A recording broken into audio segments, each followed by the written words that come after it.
Syedaralun, Asisten 3 Sekretaris Daerah Provinsi Aceh, Dr. Andes Muhammad Diwarsyah, yang mewakili Wakil Gubernur Aceh Fadlullah bersama sejumlah pejabat Kementerian Pertanian pada Rabu 25 Juni 2025 turun ke sawah di Gampung Menasahlung, Kecamatan Samalanga Biren.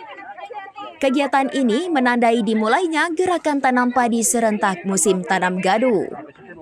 Hadir dalam acara tersebut Wakil Bupati Biren Razwardi, Kepala Dinas Pertanian dan Perkebunan Aceh Cut Huzaimah, Staf Ahli Menteri Pertanian Henry, Penanggung Jawab Swasembada Pangan Aceh Agus Susanto, serta Kadis Tanbun Biren Mulyadi. Kepala Dinas Pertanian dan Perkebunan Biren Mulyadi menyampaikan terima kasih kepada pemerintah Aceh yang memilih Biren sebagai lokasi kegiatan ini. Ia juga mengapresiasi bantuan benih padi sebanyak 25 ton untuk petani Samalanga yang ditanam hari itu.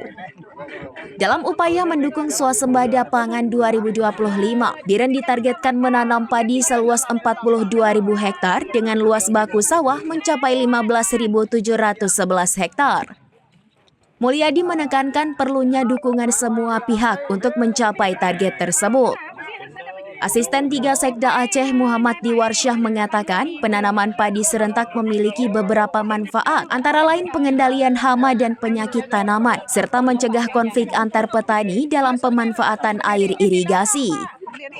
Penanaman serentak dinilai dapat mengurangi potensi perdebatan di antara petani, terutama terkait pembagian air saat fase tanam berbeda-beda. Selain itu diharapkan hasil panen lebih optimal dengan pengelolaan yang terkoordinasi. Ia juga meminta petugas penyuluh pertanian aktif memberikan pemahaman kepada petani. Kegiatan ini merupakan bagian dari upaya besar menuju kemandirian dan ketahanan pangan nasional sekaligus mendukung target swasembada pangan 2025.